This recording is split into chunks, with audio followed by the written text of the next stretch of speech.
Hello students, good morning. As can be part 2, lecture number 36 है IP subject. Students last वाला जो chapter था हमारा एसक्यूएल का वो फिनिश हो गया था.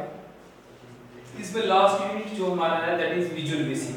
तो विजुअल बेसिक के बहुत सारे लेक्चर्स हम ऑलरेडी कर चुके हैं जो हमारा हाई सेकेंडरी पार्ट 1 में है. जैसे लेक्चर नंबर 28 अगर देखें आप 28, 29 उन लेक्चर्स को अगर देखेंगे तो उसमें इंट्रोडक्शन ऑफ विजुअल बेसिक भी दिख जाएगा और ये सब चीज़ें दिख जाएंगी. तो इस वाले चैप्टर में ओनली रिवीजन है. कुछ चैप्टर्स कुछ ऐसे टॉपिक्स हैं जिनको रिवाइज करके फिर से आपके सिलेबस में डाला हुआ है. मैं कोशिश कर रहा हूँ उन टॉपिक्स को जो पूरे के पूरे रिपीटेड हैं उनको नहीं लिया जा रहा है, लेकिन कुछ टॉपिक ऐसे हैं जो थोड़े से चेंज हैं. उन टॉपिक्स को मैं दोबारा से आपके बीच में रख रहा हूँ ताकि आपको एक तो रिवाइज हो जाए. विजुअल बेसिक आपको पता है कि विजुअल बेसिक एक प्रोग्रामिंग लैंग्वेज है जिसको इवेंट ड्रिवन प्रोग्रामिंग लैंग्वेज भी कहा जाता है.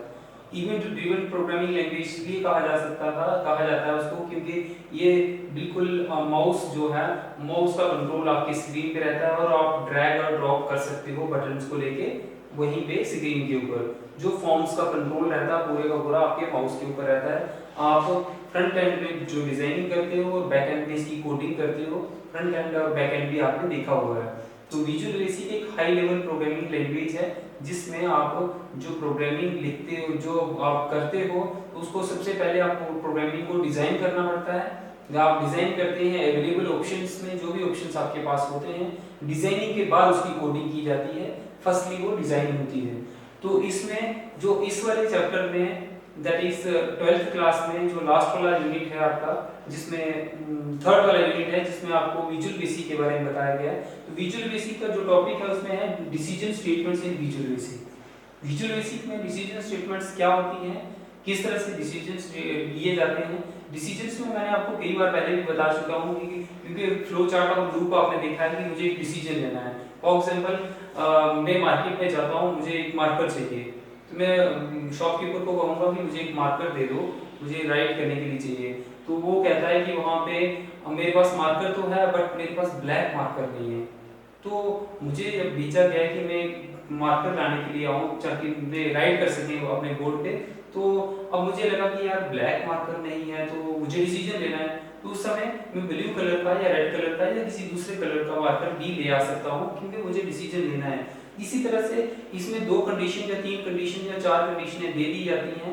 तो जो लूप है वो किस साइड एग्जीक्यूट हो, इसको किस वाले पाथ पे जाना है वो डिपेंड करता है आपकी डिसीजन स्टेटमेंट. तो डिसीजन स्टेटमेंट्स को डिसीजन स्ट्रक्चर्स भी बोला जाता है, कभी कभी डिसीजन स्ट्रक्चर भी बोला जाता है. Decision structures are the statements which helps in executing the programs. जो आपके प्रोग्राम्स को एग्जीक्यूट करते हैं. It execute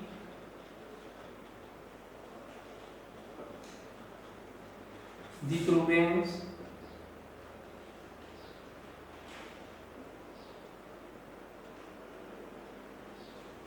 based on the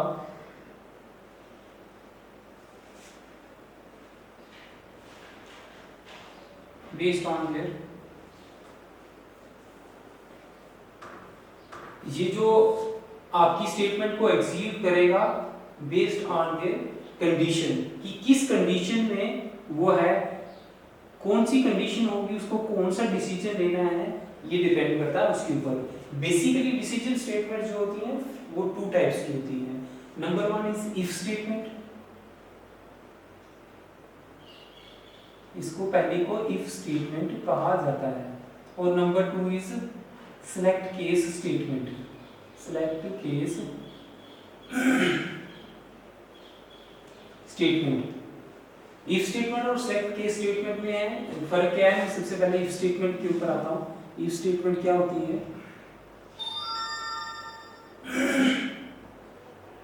if statement are again classified into 4 categories.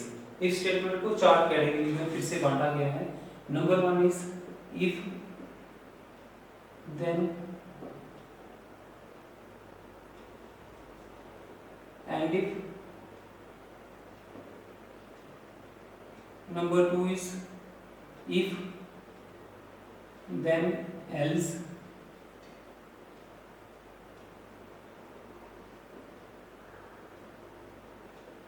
And if. Number 3 is if then else if, number 4 is nested. ये 4 types की आपकी if statement रहती है। सभी स्टेटमेंट्स को हम बारी बारी करेंगे, उसके बाद हम सिलेक्ट केस स्टेटमेंट करते हैं। तो let us take first if then else. If then end if statement क्या होती है? Number 1 is if then end if. तो students if then end if statement वो स्टेटमेंट होती है, if then and if statements are used to test the condition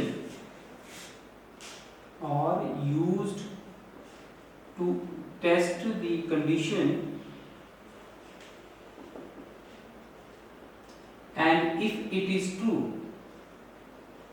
जो condition है अगर वो ठीक हो, and if it is true, it execute the block of statement,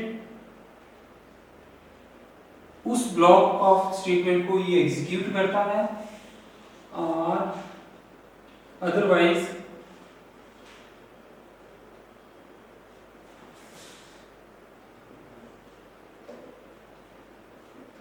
skip it, या तो उसको स्किप कर देता है।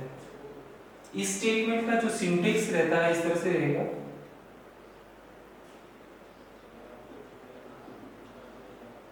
इफ कंडीशन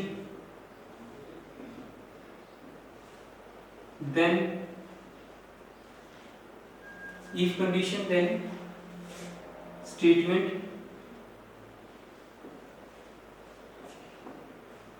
और एंड इफ। ये डिपेंड करता है इस कंडीशन के ऊपर, ये कंडीशन आपकी ट्रू है या फॉल्स है। अगर आपकी कंडीशन ट्रू होगी तो उस पूरे ब्लॉक को एग्जीक्यूट करेगा, नहीं तो स्किप कर जाएगा, वहां से क्विट करके तो आउट हो जाएगा। Number 2 is if then else end if. If then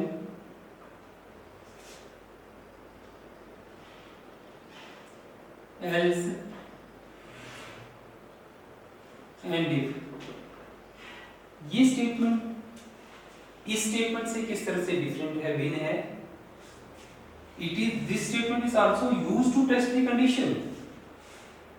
it is also used to test the condition, या आपकी कंडीशन टेस्ट करने के काम आती है। And if it is true,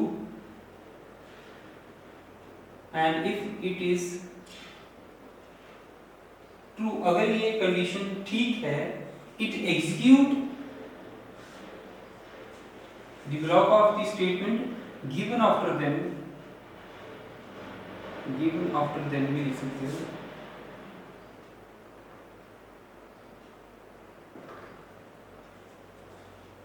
condition, and if it is true, it execute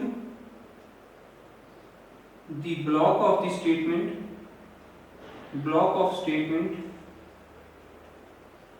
given after then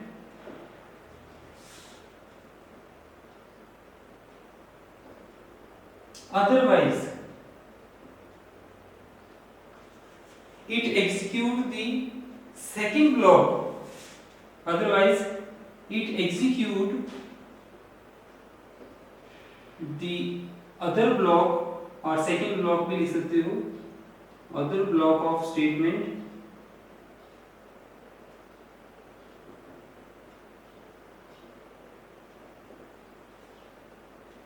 after else। else के बाद जो स्टेटमेंट होती है तो उसको भी एग्जीक्यूट करता है, इसी तरह से एग्जीक्यूट करते जाता है। ये जो डिसीजन है, अगर पहली वाली ठीक हुई तो ठीक है, पहली वाली एग्जीक्यूट होगी, अदरवाइज अगर पहली वाली ठीक नहीं हुई, गलत हुई, तो दूसरी वाली ब्लॉक ऑफ स्टेटमेंट को एग्जीक्यूट कर देगा। इसमें स्किप उसके बाद होगा।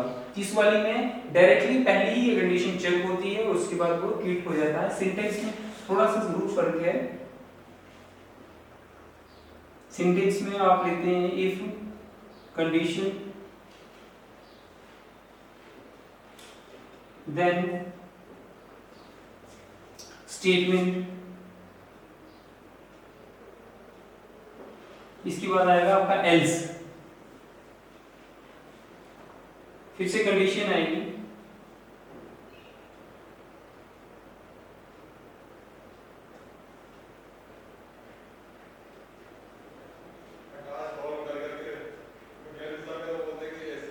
उसके बाद स्टेटमेंट और एल्स।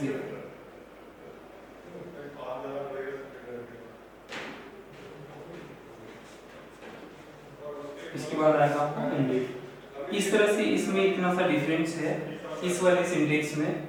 ये जो if then else end if statement होती है, तो ये पहले वाली दो थी जो हमने क्या करी। अब थर्ड वाली है if then else if. If then else if किसके लिए यूज होती है? इफ देन एल्स इफ भी इसी तरह से यूज की जाती है to test the multiple condition. यहाँ पे एक कंडीशन, दो कंडीशन नहीं, बल्कि मल्टीपल कंडीशंस को एग्जीक्यूट करवाया जाता है। This statement is used to test the multiple conditions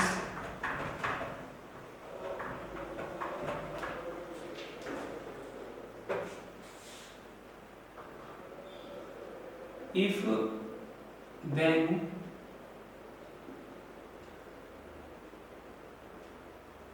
as if statement are used to test the multiple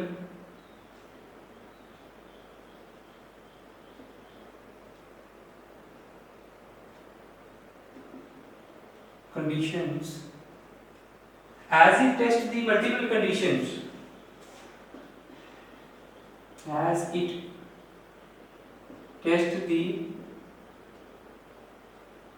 multiple condition, this statement also called as ladder statement। इसको ladder statement भी कहा जाता है।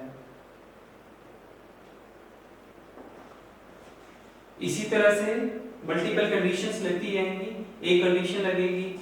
आपकी सिंटेक्स इसका इस तरह से बन गया, इफ लगाया आपने, इफ के बाद इसकी कंडीशन लगाई, कंडीशन के बाद देन आ गया, उसके बाद आपकी स्टेटमेंट आ गई, स्टेटमेंट के बाद आपने एल्स इफ। अब स्टूडेंट एल्स इफ के बाद फिर से कंडीशन लगेगी,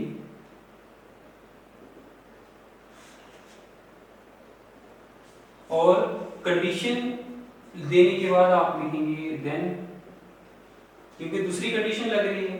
दूसरी कंडीशन देने के बाद एल्स, एल्स इफ के बाद else, then statement, multiple condition इसी तरह से चलती रहेंगी। स्टेटमेंट आएगा, स्टेटमेंट के बाद आपका एंड इफ आएगा।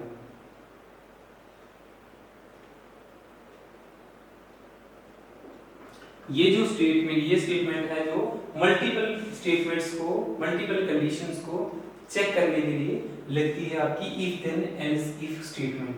अब नंबर 4 आपकी है दैट इज नेस्टेड। नेस्टेड जो स्टेटमेंट होती है वो नेस्टेड किस तरह से यूज होती है? नेस्टेड स्टेटमेंट में थोड़ा सा डिफरेंट है।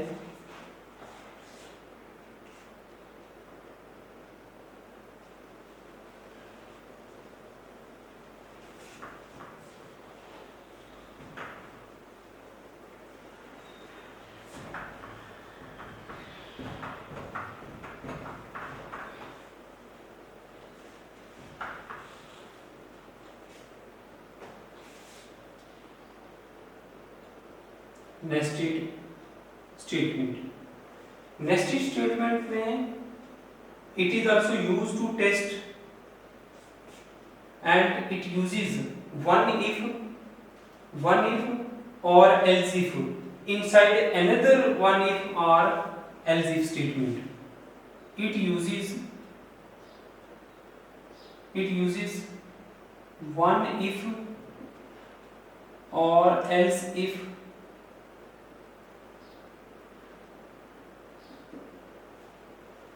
statement inside other if or else if statement. It is like to, ये जो थर्ड वाली सेकंड वाली स्टेटमेंट है ये इस तरह की स्टेटमेंट होती है if then else and if, इस तरह से थोड़ा सा इसमें नेस्टेड में डिफरेंट है। मोस्टली हम ये तीन यूज करते हैं, पहली, दूसरी और तीसरी वाली। नेस्टेड को कभी कभी लूप्स में इस्तेमाल किया जाता है। नो थर्ड वाली थी जिसमें हमारे पास है इसकी टू टाइप्स थी। डिसीजन स्टेटमेंट्स जो होती हैं वो दो तरह की होती हैं, इफ स्टेटमेंट और सेलेक्ट केस स्टेटमेंट। आपने इफ स्टेटमेंट कर ली, अब सेलेक्ट केस स्टेटमेंट क्या होता है? Now command select case statement.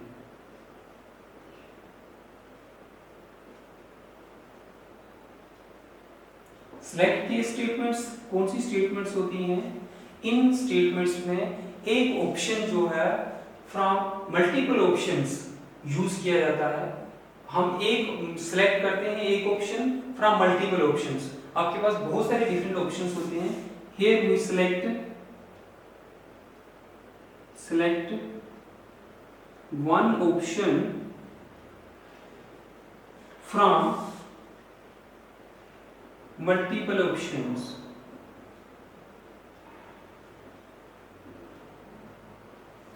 एक ऑप्शन मल्टीपल ऑप्शंस के द्वारा यूज किया जाता है और each option is represented by a case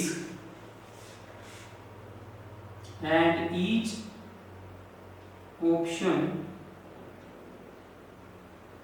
represented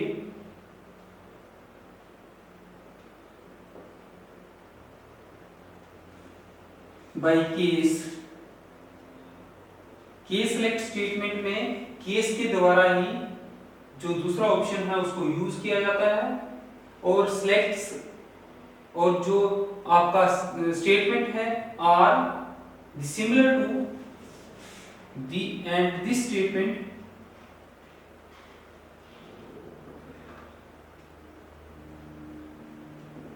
is also similar to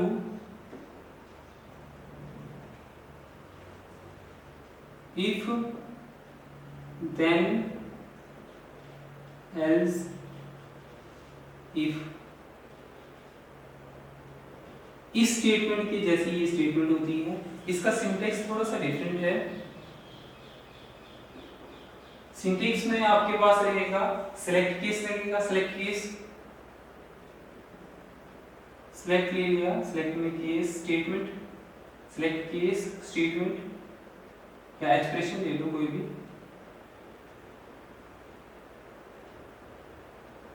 उसके बाद आपने केस ले लिया, केस में आपके पास मान लो एक्सप्रेशन 1 है,